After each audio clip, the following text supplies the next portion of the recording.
What it do, fellas? A lot of news. A lot of little Chiefs, little nuggets of news, man. I'm telling you, man, this will be these times where I don't know what we're gonna talk about sometimes out of these seasons. That's why y'all don't get us every single Friday. Look, man, we got kids and stuff.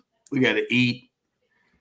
I guess we would have to eat regardless if we did the podcast or not, but that just felt like that followed right up. We got to eat. Some of us got to pay for 4 dampers that need to be replaced, that the motor went out in your air conditioning the whole time. Some people got to pay for the heat in the dishwasher that went out, and when you opened it up and then it was all just wet, like it just rained. Some of us have to pay for the shower leak in their boys' restroom, and some of you have to pick up 2 new iPads. 9 generation series, all in the last 5 days. So, like, that's why you never know. Like, I mean, you can just, hey, man, it just. But sometimes we never know what we're going to talk about. And now we got news. And those other Did you apply for like 5 credit cards in the last week? I don't know, man. We're getting doors. We're doors and floors. That's in the midst floors. Yeah. That's an endorsement deal, right? Yeah, no. Oh boy. Well, no, it's not. It may be a little potentially, but no, not a lot. Oh boy. No. Yeah, man. Good week, man. I got a speeding ticket this week. That's about all I had to pay for. Were you like Jordan Addison level of speeding, or no? Shadir Sanders level of speeding. Yeah. No, I agreed to take the girlfriend's dog to the vet, and then I was running behind for the vet appointment and rushing to the vet and got pulled over on the way to the vet, making me even later to the vet appointment than I already was. I really like how you title her as the girlfriend's. And that's the girlfriend's dog. I enjoy that. I mean, it's not it's not my dog. Now, just curious, why were you late? I love Kingston. He's a good boy. Curious, why were you late? Was this your own irresponsibilities, or like did something else cause you to be late, or were you like really into episode 5 of the Bear and you couldn't get away? It was just an early appointment, and I was tired. When you say early, out of curiosity, what does that mean nowadays? I was at like 8:30. Okay, that's legit. Okay. Yeah, all right. I haven't seen 8:30 in a long time. At least being 8:30. Okay, all right. Rob, what time do your kids wake up typically? We're a little later here in the summer now, man. We got camps, so this was a 7:15 call for them. Yeah, so 7 for me. But we're playing at 8 a.m. with Luca. Is it? Yeah, it's 6:30 during the school year. So it's always a blast from the past. I do breakfast. Yep. Yeah, it's a blast from the past. Well, at least you weren't speeding in broad daylight, crashing, and then leaving the scene of a crime. That would have been rough. Maybe you would have had 5 years of probation and 30 days in jail. Sneaky segue here, guys. Thankfully, I was only going 14 over when I got pulled over. No, yeah, you weren't racing during the day. Speaking of easy transition from Steve Serda speeding ticket to Rashee Rice, who got more than the speeding ticket. I'll be honest with you. I've damn near forgot about this. I have almost forgotten about this whole thing, and I knew probably some was going to go down it, but yep, I forgot about the Rashee Rice. I'd almost penciled him in. I was more cognizant of it like week 10 last year when he was hurt than I did now, and so I guess reports here: Adam Schefter, Dallas County judge, just sentenced Chiefs wide receiver Rashee Rice to 5 years probation, 30 days in jail that can be served over those 5 years. So, I mean, he can probably knock these out during bye weeks over the next 5 years. Like he can probably slip in a couple of bye weeks. Maybe I would assume he could spread it out so he doesn't. Yeah, it's got to be served over the next 5 years. So like he can grab a couple of days during the bye week here, maybe one when they go to when they play Thursday night football, that's like a half bye, maybe a day in there. Just really kind of sprinkle them in. Now, with that being said, there is an expectation that we will see some sort of a ruling come down from the NFL. And to me, I don't know what it's going to be. I to me just assume bad. And I know that this isn't the only thing that he has, because this obviously was dangerous. This could have hurt a lot of people. Now, I will say, if you look at the statement he is making through his lawyer, he's being extremely remorseful, and he's talking about working to try to do what he can to help the people that he hurt emotionally, physically, all of that. So he's doing all of the right things on his end, handling it the right way. But to me, if he gets, and I'll see where you guys are, if he gets less than 4 games, I'll be surprised. Yeah, I saw Jonathan Jones, who's typically pretty good on this stuff. He writes for CBSSports.com. He said he expects like the 5 to 7 games range. That feels about right, somewhere in that range. I've seen others say 4, some say 6. So maybe you just split the difference and say 5 games, something like that. If you assume, if you're a Chiefs fan, if you assume 6 games, I think you'll probably be somewhere in the range of the likely outcomes in terms of his suspension. This sucks, Ron. Like, obviously, we've known this is coming down the pipe. We didn't know that it would happen now because there was no suggestion that this was coming. Like, it just I thought it might just slide through. It seemed like this might continue to just kick itself down the road like years, not just for this season. And then suddenly he came to this plea agreement. It seems like rather quickly from the outside looking in. So it sucks because last week we talked about this and said, hey man, no more excuses, no more explanations. Chiefs offense should be great. You've got all of your weapons available for you. Like, this should be good to go. I will say this though, purely from a football perspective, setting aside all of the off-field stuff, Ron already mentioned, like, this was horrible. You can't do this, Rashee. Like, stop going 170 miles an hour when you shouldn't be doing that. Like, don't do that. From a pure football perspective, he was coming back from a serious knee injury anyways. So we anticipated he'd be good to go for training camp. There was no guarantee he'd be up to speed 100% by week 1. So maybe this allows him to kind of ease himself back in. You don't want to be suspended, obviously, because then you can't even be around the team for practices or anything. But all things considered, if he was going to get suspended, this is probably the best year for it to happen, I suppose. You think they try to appeal it? Like, you think let's say it's 6 games. You think they try to appeal it to 4? Clearly, He knows. Yeah. Yeah, I think you have to, because, I mean, he's doing all of the right stuff. He's being remorseful and everything. So maybe they get it down a game or 2. So you appeal it. And then if they say no, whatever, you're not out anything by trying. And I think it was Matt Derrick who put out that, like, his sources were saying the Chiefs were, like, optimistic it could be like 2 to 4 games. And, like, to me, that seems really optimistic. Like, you just put that out there hoping it's only 4 games because he pled guilty to 2 felonies. Like, it seems like the minimum's probably going to be 6 games. And I think we should be happy with 6 games. Like, I think Chiefs fans should be frustrated if it winds up being like 8 games or something like that. But the only 6, I think it's okay. The only part to this is I do get the feeling, and I think they're all lying if they don't hear what some of the perceptions are around the league. I wonder if they say, hey, let's make sure no one has anything to say about us going easy or helping the Chiefs, or with all of that crap that went through, and then they go hard and go to 8 games. Because to me, hell, even if it's 8 games, I mean, that I would wonder if they go 8 to try to get it appealed down to 6. But I could see the league, one, sending a message to this, and then also wanting to make sure there ain't no kind of noise of the league is treating the Chiefs differently, which I think a lot of imaginary people feel. I was about to say, I would imagine maybe some fans feel that way, but I mean, you look at it, the way that they were treated with the Jeremy Maclin tampering, everybody tampers, and the Chiefs just got hit with like a tampering charge in that scenario. That was before these Chiefs.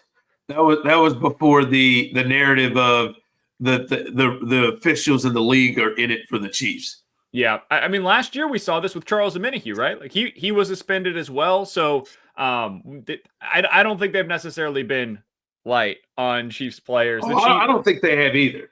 I'm just saying the perception. Yeah. If they want to go down that route, like I think 6 games makes a lot of sense. From the NFL's perspective, I think that's coming down more than reasonable. From a Chiefs perspective, like I don't think I'm thrilled by the fact that it's going to be a 6-game suspension, but on the outside looking in, like this guy did something that was really stupid and reckless, and he should be suspended for it.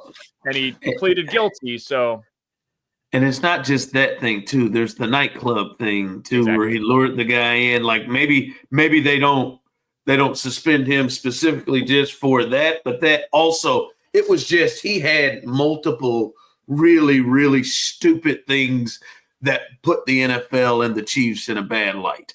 And he had them like back to back, like he didn't give a rip about what was going on. So, from an on-field standpoint, Ron, like you look at this heading into the season, dude. If it's 6 games, have you looked at the schedule that they've got for those 6 games? I know they got the Chargers to lead it off. It's pretty Chargers, rough. Philly, Baltimore, at Jacksonville. Like you should beat Jacksonville, but still on the road, and then Detroit at home. I mean, those are at a minimum 4 really tough games. And then the fact that it's on the road, Jacksonville is not, I don't think, going to be a pushover this year. It's a Monday night down there. That's you don't want to be without Rashee Rice for those 6 games. No, you don't. You don't. But they played without him and Hollywood Brown for most of the year. Like, I mean, no, so it's like to me, it ain't even about those games. We'll see. It ain't about those games, but it's not a major excuse. They played without. Now, if they got Hollywood Brown and they got Worthy and crew, then they should be able to roll through. By the way, I was wondering what you guys thought. Were you surprised when Jeremy Fowler did his top 10 list and he got to receivers, and the Chiefs did not have anyone in the top 10 honorable mention or receiving votes? There were 30 receivers that was on there. Yeah. Rashee Rice is not a at least receiving votes guy. But I was a little surprised. He's the only one that should be considered, though.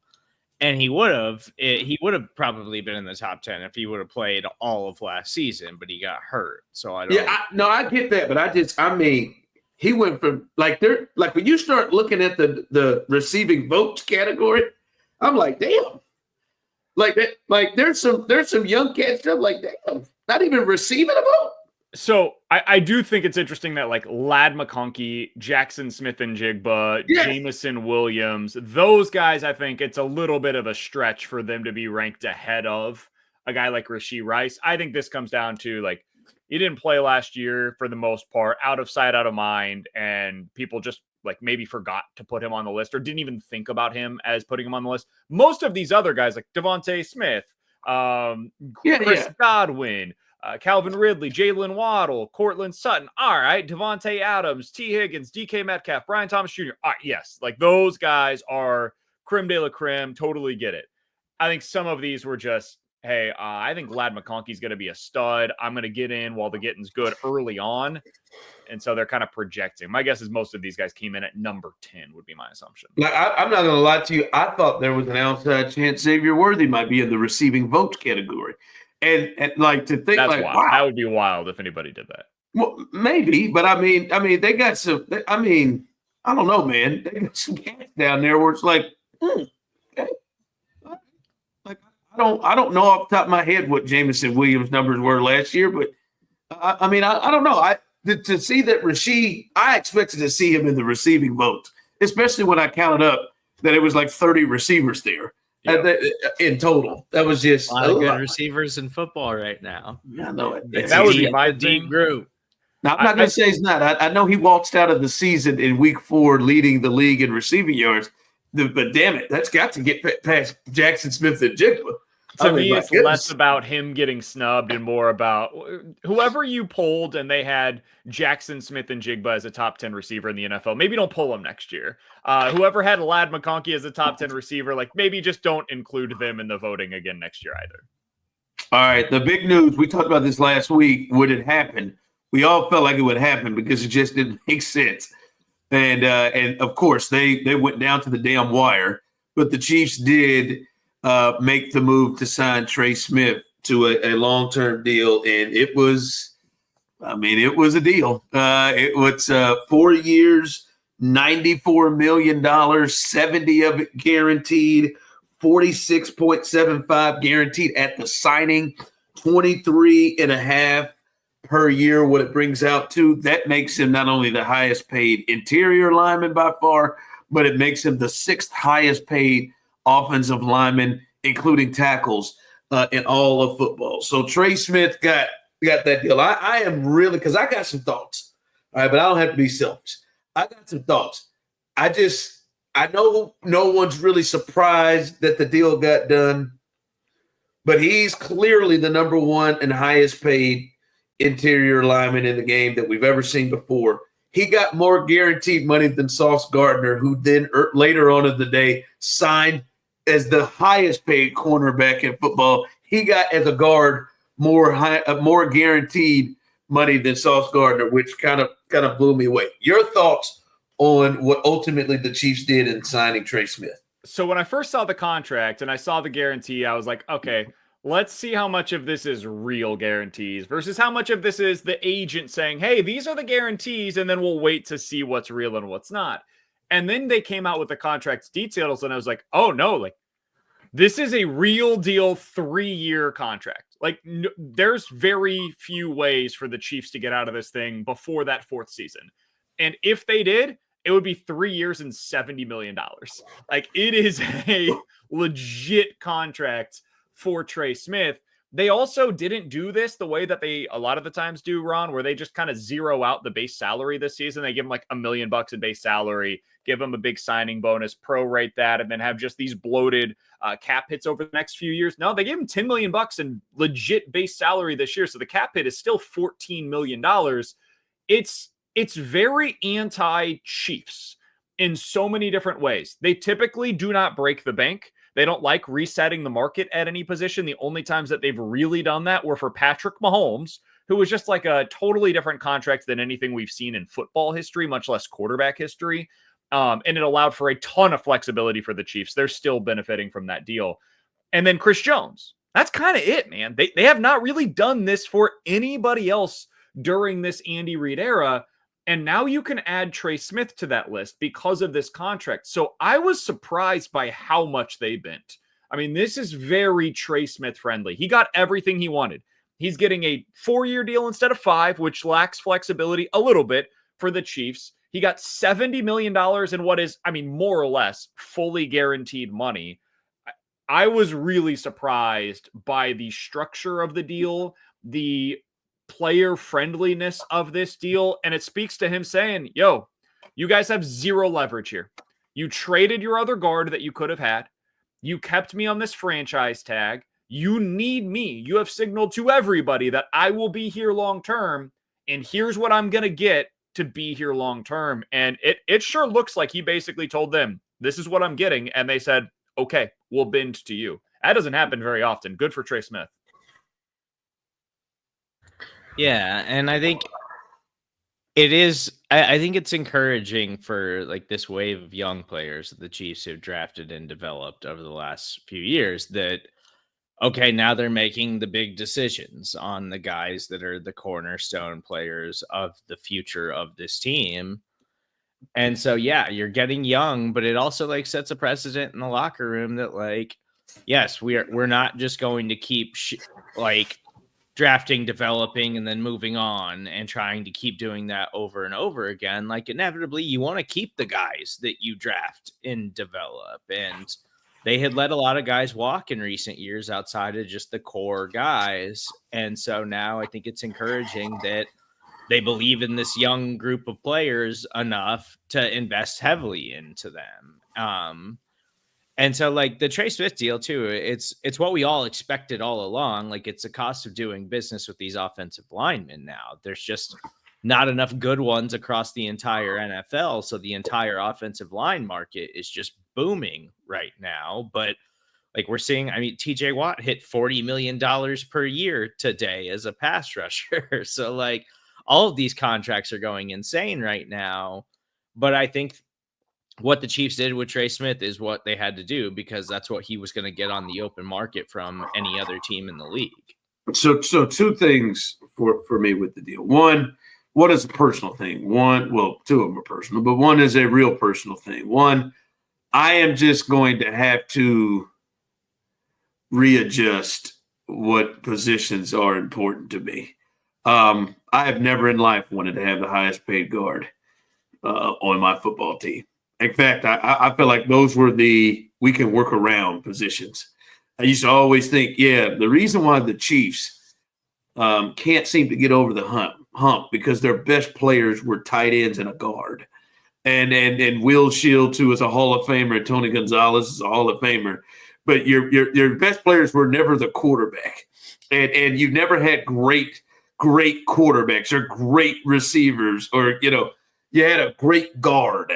And you had a great tight end, too, of like at the time, the most worthless, great elite and running back. Don't forget about running back. You didn't just have Priest. You also had Larry Johnson at the time. Yeah. But you got to readjust that and readjust the thinking. And then the other part to me, which is the bigger deal for me, is I am a bit nervous now that the deal has happened. I'm not surprised. I mean, it's big 70 guaranteed. That one caught me. But my biggest thing is I have no problem. You brought up TJ Watt, Net Serda. I got no problem with that. TJ Watt is elite of elite. Now he's 30, but he's elite. This fool in 5 of the last 6 seasons has finished top 4 in the defensive player of the year award and won 1. Right? He's got 108 sacks since he's entered the league, which is the most. And he doesn't appear to be slowing down. He's elite. I got no problem paying elite money. Chris Jones, come on down, baby. Shoot, I'd have paid Tyreek. Come on down, man. Kelsey never got it, but come on down. Mahomes, obviously, come on down. How good is Trey Smith? So that's my thing. I know he's 25. He was the number 1 interior lineman that was a potential free agent. I understand. I get it. You want to keep him home. And first off, shout out to Trey Smith. All right, had the heart and the blood clot situation at Tennessee that dropped him. He was maybe the number 1 overall recruit coming out of high school. And then he had those issues and dropped him in the 6th round. Brett Veach and company found him, and now it's paid off. But are you sure that Trey Smith over the next 4 years is going to be an elite player? Are you sure that he is like a top 5 guard? That's just my only thing is clearly to me, he was the 3rd best lineman on the team the last couple of years. And you let one of them go who arguably was your best, right? That's just my thing is I like Chris Jones, I knew was a great football player. Patrick Mahomes, I know is a great football player. I know that Trey Smith's a really good football player, but you didn't pay him like he's a really good football player. You paid him like Trent McDuffie when he gets paid. I know he's a great football player. I don't know that with Trey Smith. I think I have your answer as to why this was necessary. Welcome to the Patrick Mahomes tax. If you are going to have Patrick Mahomes, and the stated goal ever since that Tampa Bay Super Bowl is never again. Never again will we allow for our franchise to be put under that kind of duress. And we've seen a few times over the last couple of years, like happen again, right? Part of that tax, part of what you are, blessed to be able to do, blessed to have to do if you're in Brett Veach's position is sometimes that means overspending for good but not elite level talent. Because the alternative is a question mark. If you don't have Trey Smith, then you have to find his replacement. And that becomes the potential carousel of, we don't know what we're going to have there. And then you have to go out either to free agency or the draft. And if you miss, now you're doing it again. And now you get into the situation that they were in at tackle last year with right guard. So I think that's kind of the situation they find themselves in. They did this with Jawan Taylor, not an elite level player. Wasn't when they signed him, hasn't been since they signed him. But they signed him to, elite level right tackle contract status. So when you get into this spot, you've got this kind of a quarterback and you want to protect him the way that they do, this is what's necessary. And it's going to result in them having some overpays. And I think what you're going to see is they'll go cheap elsewhere. Like right now, you are very inexpensive at the wide receiver position, right? You're inexpensive at left tackle. You're inexpensive at left guard. And when you have those kinds of things, it'll afford you the luxury of paying a little bit more for your right guard. They better be right. Like they just put that much more pressure on themselves with this Trey Smith contract by making sure they get this Josh Simmons situation correct. He better be good, because that's the only way this works on your O-line, where you're paying Creed, you're paying Trey. You better be right at the left tackle spot with a rookie level entry deal. Yeah. That's how they can afford it. That's how they can afford this luxury. And then you take the swing of Josh Simmons. And if he pans out the way that they're billing him, which is cornerstone left tackle, that's going to be affordable and cost effective for at least 4 seasons, then this is fine. And, you probably have Travis Kelce coming off the books after this season. Mahomes' money is always there to be reworked, and he's probably going to get a new deal here within the next year or two that's going to, move more money around for them to manipulate their cap a little bit. But then it's the Karlaftis and McDuffie deals. And then eventually, like, the thing that sucks about the injury to Rashee Rice and now the suspension coming into this season is like, we could be headed into year 4 before we get another full regular season of production from him. And he's going to be looking for a new deal by next off season too. And so it's like, you have to make the decisions, and you're going to have to make tough ones eventually when it comes to the roster, because you can't re-sign everybody. But the Chiefs, banking on Trey Smith, says that they believe he is a cornerstone player for the foreseeable future. And the other guys coming up, like, I think that they need to re-sign those guys too. But then as we get more and more down the line, there's going to be guys they just simply have to let hit the market. Yeah, I get how it's possible. Like that you know how I feel. The cap is fake. They find a way to they can find a way to contort that thing and however they want to do it. Like you said, they can do it. I understand how it is able to be done. I'm just saying, this to me is the first time that they have. I'm not talking about just re-signed. They've set the damn market. Like, they just, Creed didn't blink. He is great and gonna be great. They set the market, right? Like, hey, Tyreek Hill helps Patrick Mahomes. They had a line. Mm-hmm. And they didn't jump that line, and they said, we'll trade. They traded him. At the time, he helped him. No, they said, I know that's a bit different from protecting, but still, he was a big part. I'm just saying that, and you can't tell me, especially at that time, he was elite of elite. And so that's just, I get all how it happened. It's just, this is the first time where they have gone and did this, and you're like, like you, the way they paid him, your thought is, this dude's going to be a Pro Bowl level player for the next 4 years. And all the other guys they've really gone off like this with, you can see it. And I think we could probably look down the line and probably see that they've been that player. This is the first one where I'm not certain that I know that is the case. I mean, to your point, they've only done this with Hall of Famers. That's it. Yes. They've looked at their roster, and hell, they've looked at Hall of Fame players on their roster and said, not you. We'll do this for that guy and that guy and that guy, and they're Hall of Famers, not you. And that's where this is. You're 100% right on this, Ron. Like, everything you're saying is accurate. Trey Smith is probably like a top 10-ish guard in the NFL. Certainly not number 1. I don't think he would be listed as anybody's number 1 guard in the NFL. And yet that's how he's paid. And you said the correct thing with Tyreek Hill as well. They said no to Tyreek Hill. He had demands, and they said, we are not going there. With Trey Smith, his demands... They went there, damn it. They went there. Yeah. And his demands were every bit as aggressive as what Tyreek Hill's were. And they said, all right, we got to get it done. And I think, Ron, there are very few times where a team legitimately has to be honest, where they have to tell you the truth. Two of those times are the NFL draft and when it's time to pay somebody, right? Whether that be free agency or signing your own guys via contract extension. Because that's when they put their money where their mouth is, or they put their capital with draft capital where their mouth is. They just told you where their priorities lie. The Chiefs' number one priority internally, based upon their actions, not their words, is to make sure that Patrick Mahomes stays upright. And this Trey Smith contract, this is the number one thing that you can point to that will show you exactly where their priorities lie, along in tandem with what they did with Tyreek Hill. I'll move off this. You guys tell me if I'm doing too much.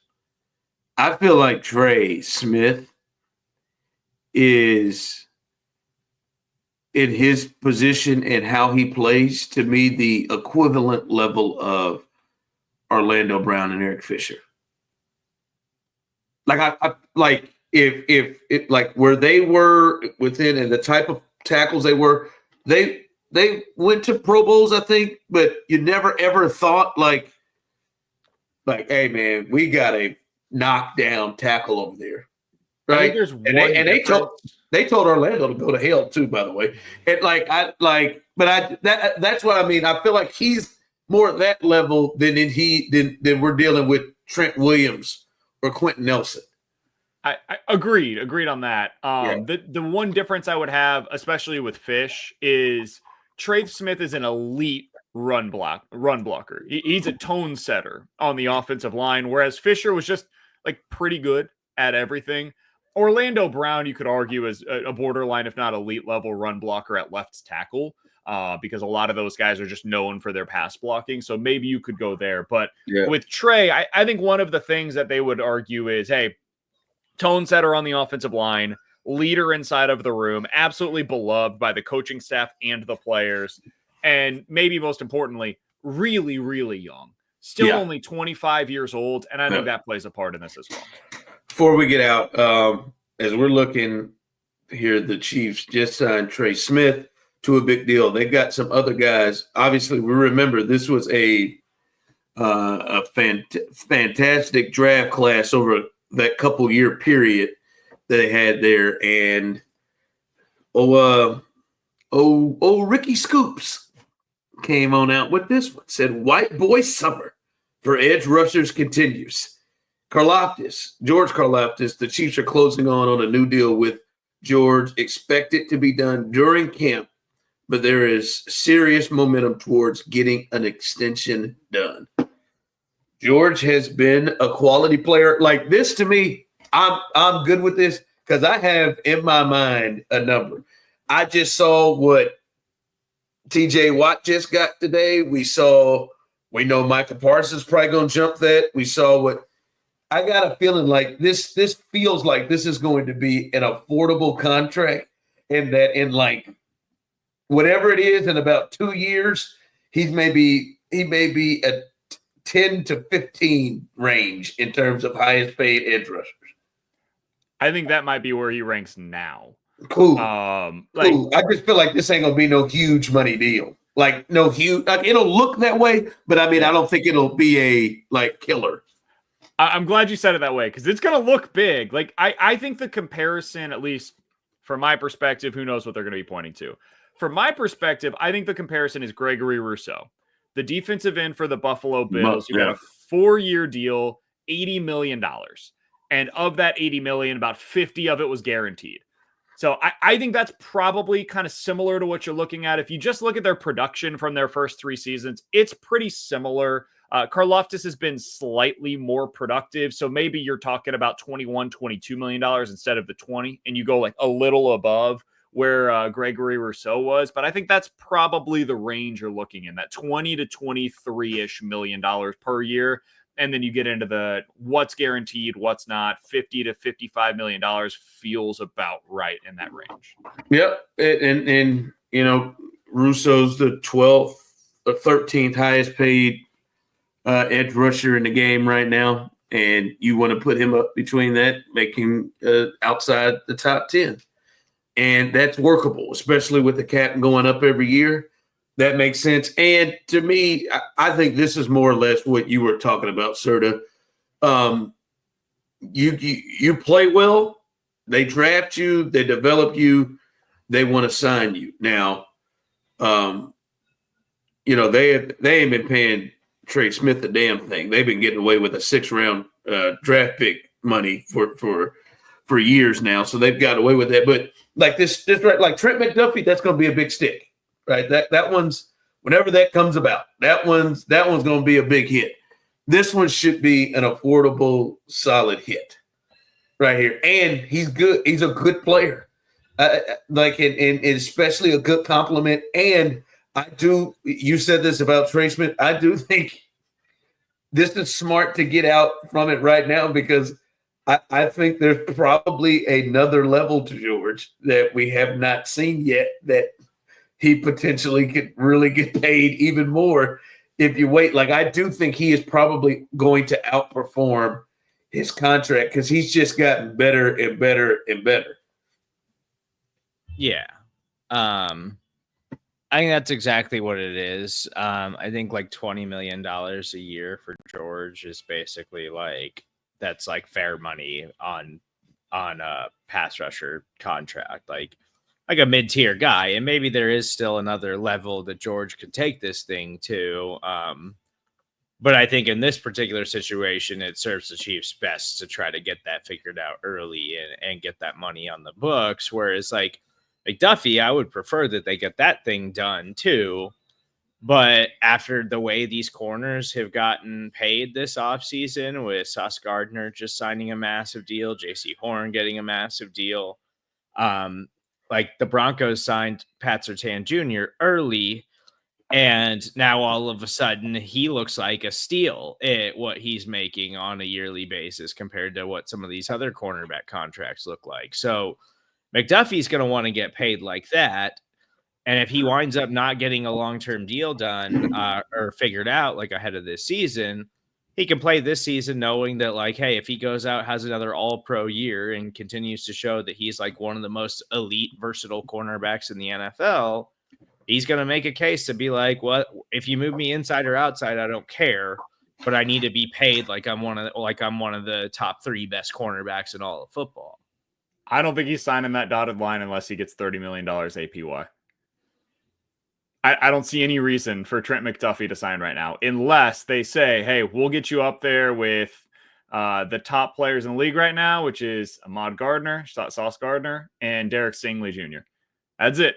If you don't pay me like them, I'm not signing, because somebody will, whether it's you guys or somebody else. I'm getting that money within the next 3 seasons. And I think the Chiefs would probably do well to just go ahead and get the deal done. The cost of business is only going up from here. It sucks, but I mean, edge rushers are now getting $40 million a year. You get a corner that's an elite player at his position for 30, go ahead and get it done. But between now and what would be the hold? He signs next year. Is that like between now and then, who would jump it? Like who would push, who is even eligible that would push it up? I'd have to check on exactly where guys are at contract. Now that Sauce is signed, now that JC is signed, now that Stingley is signed, you know, who else is there to push it back up? So, I mean, that's the only thing is, right? Like, I don't know anybody else other than Trent McDuffie who is going to go over him. Yeah, like I said, I'd have to check to see where guys are at contractually to see who else could do it. Yeah, and I mean, the guys I'm thinking of are behind McDuffie in terms of like years. Yeah. So they would be like, he's gonna have to get signed. Witherspoon in Seattle is behind him, right? Yeah. Like Quinyon Mitchell's a rookie. And I think like it would have been nice for the Chiefs to like get out ahead of this thing, but I just think they had too much on their plate to try to get this done ahead of the Trey Smith deal. And then like it's smarter for Trent McDuffie and his team to let all this stuff play out and then come in and do what you're supposed to do, which is command to be paid like one of the top players at your position. But the thing is, where he should probably play next year is going to work in his advantage because he should be playing in the position that he is most suited to play, and he will look the way that he did 2 years ago when he was first-team All-Pro instead of second-team All-Pro last year. Yeah. So, and let's be honest, he's man, going to get in. He's going to get his money. He's going to be worth it. He's an elite player at the position, and corners get paid. Like, corners don't hit the market. Corners get paid whenever they do. He's going to get his money. Yep. And let Snead go. He's going to get his money. And this is not, to me, like a Trey Smith thing. I'm pretty certain on what Trent McDuffie is. And the position's so valuable, right? Yeah. Like you mentioned it, and it's a totally fair point. Guard is one of those positions that you look at and you're like, you sure? You sure you want to pay a guard tackle money? Because that's the less valuable position of the two. Corner, it's like, all right, you George Karlaftis, edge rusher, cool. Yeah, go ahead and pay him. It's not elite money. Go ahead and pay him. Cornerback, go ahead and pay him. Safeties, you have questions about. Linebackers, you have questions about. Guards, you have questions about. If it's not an elite level tight end, questions about it. And running backs, question about it. But any other position, in other words, if they really affect the passing game, that's the spots that you want to be paying. And we have seen in his career thus far, Trent McDuffie absolutely affects the passing game. So, all right, man. Training camp next week, baby. This thing is getting going, man. We back at it, baby. It's the grind has started, baby. Oh, these boys are pissed. Everybody stay healthy. We are out.